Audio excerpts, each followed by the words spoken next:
下雨，我们准备去曲江书城，去书城给小白买几本书。这个是上次小白过生日给买的雨衣，终于等到下雨了，说等了好长时间。进来都是米小圈，小朋友都可喜欢了。书好好玩，适合小宝宝，试一下。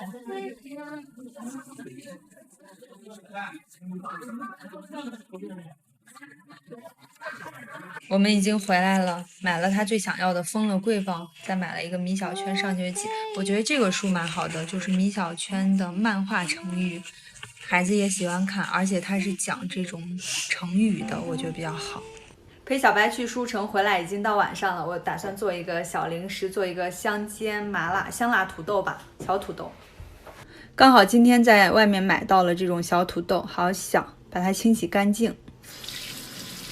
都可以找一个刷子把它刷干净，这个估计小斑点吧，但是已经刷得很干净了。上锅蒸熟，蒸好的小土豆，把它这个水分给它晾干，一会儿准备稍微煎一下或者炸一下。先不用太高的油温，把小土豆慢慢倒进去，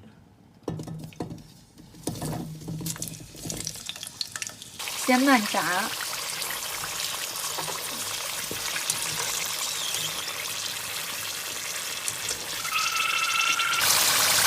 土豆就可以先捞出来，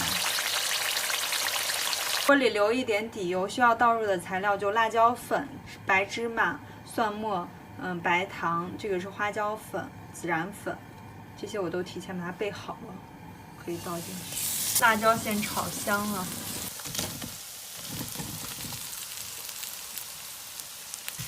把它给拌匀，一点生抽让它入味儿，一点盐。做好了就可以装盘，一会儿撒一点小葱花。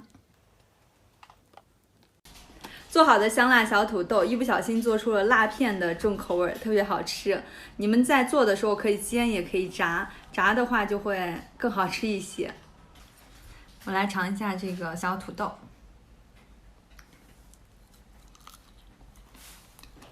有一些脆皮，皮煎的特别脆。我刚刚尝了一下这个小土豆，还不辣，然后所以说是我也得尝一下这个小土豆。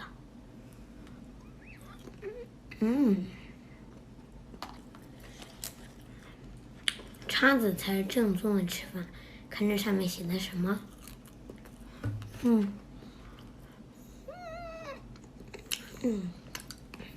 这种过生日的可乐，到现在还没有喝完呢。